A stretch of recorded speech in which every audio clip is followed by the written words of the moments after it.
prépare un robot pour la Coupe de France de robotique, qui est l'événement majeur auquel on se prépare depuis maintenant, on va dire, plusieurs années.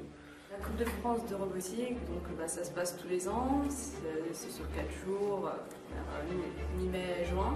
Cette année, le but est d'empiler les pions et de les placer sur nos cases de couleurs.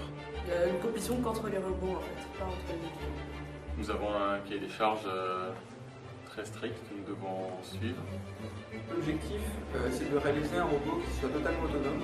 Et les idées, je pense qu'elles sont venues un peu avec l'expérience de ce qu'on avait vu les autres années, c'est-à-dire qu'on a pas mal repris ce qui existait, ce qui marchait, essayer d'apporter une nouveauté, comme ce qui a fait un peu la force d'ici pour tous les deux. Je fais partie d'une très belle équipe où tous les membres ont l'envie d'avancer. Et une bande de potes. Un esprit d'équipe. Il y a une bonne ambiance. On essaie de travailler toujours avec un peu de musique. C'est un réel plaisir de venir tous les jours retrouver les autres membres du projet avec le sourire et de se retrouver autour de la table pour faire avancer le... Je suis chef de projet. Je suis responsable de la mécanique du robot. Je suis responsable actionnaire. Je suis responsable programmation. En gros, c'est donc de développer la stratégie. Alors les avantages cette année, par rapport aux années précédentes, ça va être, je pense, la rapidité. On va gagner en précision peut-être un petit peu, au niveau de la rapidité pas mal, en capacité c'est-à-dire qu'on va vraiment être capable de faire toutes les actions possibles au niveau du jeu. Nous avons décidé d'utiliser des ventouses pour soulever les pions, ce qui nous permet d'être beaucoup plus précis et de pouvoir se déplacer en même temps tout en maintenant les pions. Finalement, les ventouses, c'est ce qu'il y a vraiment de plus simple pour un automate. Nous avons choisi une architecture symétrique pour notre robot. Nous pouvons utiliser les deux côtés. On va essayer de faire une IA très complète pour avoir la possibilité vraiment d'interagir avec tout.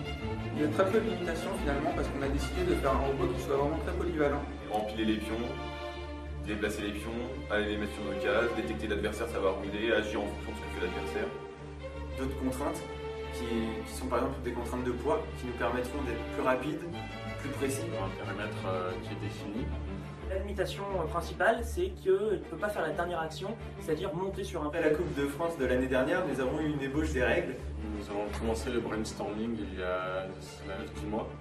On travaille à peu près dessus à plein temps depuis septembre.